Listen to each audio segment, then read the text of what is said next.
The Biden administration is watching all of these developments very closely. And moments ago, I spoke with John Kirby, coordinator for strategic communications at the National Security Council.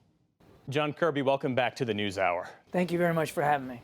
The U.S., as you well know, is beefing up its presence in the Middle East, moving an aircraft carrier, Navy warships, fighter jets to the Eastern Mediterranean, also providing Israel with more weapons and ammunition.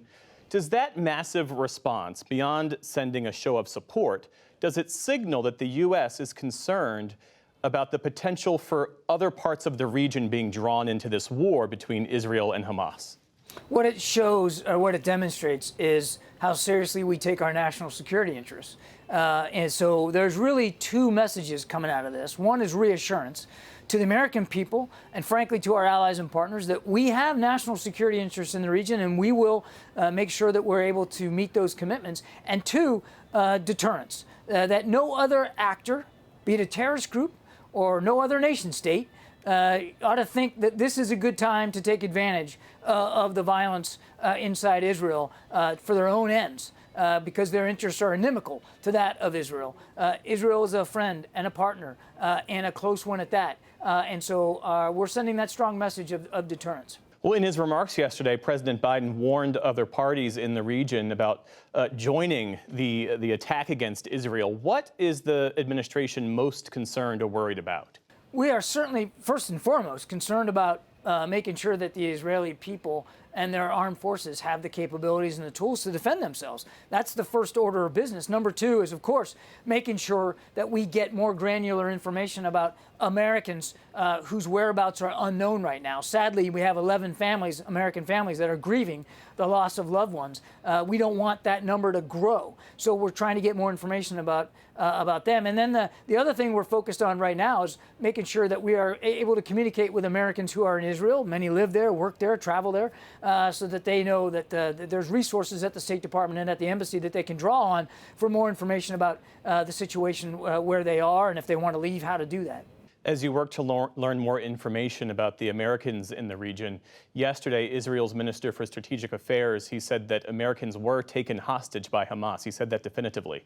Can you confirm that? I cannot, unfortunately. We are still trying to get more information about Americans whose whereabouts are unknown.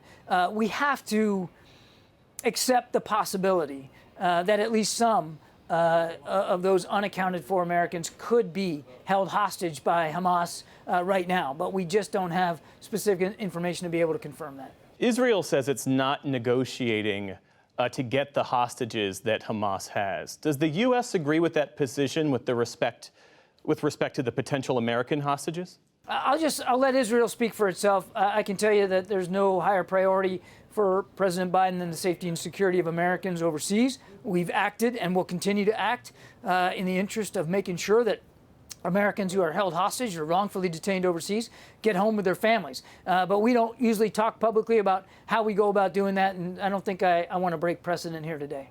There are questions, as you well know, about the degree to which Iran was directly involved in the attacks over the weekend. The Wall Street Journal reports that Iranian security officials helped plan Hamas's surprise attack on Israel and gave the green light for the assault at a meeting in Beirut last Monday. What evidence does the U.S. have of that being true?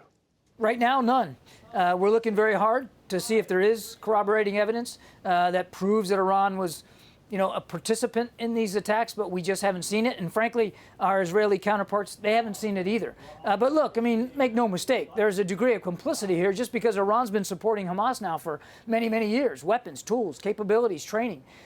So clearly, Iran, there's a complicity here. But in terms of the specific series of attacks we've seen in the last 24, 36 hours, we just don't have direct evidence. There are ongoing talks regarding a peace deal between Israel and Saudi Arabia and conversations about the U.S. providing security guarantees to Saudi Arabia. And there are observers who say that Hamas and Iran had a motivation to derail that deal because it threatens to further isolate them. What does the administration see as the impact of this conflict, of this war, on those talks? Too soon to tell. That's the bottom line. I mean, we're still committed to seeing normalization proceed. We think that's good not just for Israel and Saudi Arabia, but for us and for everybody who lives in the region.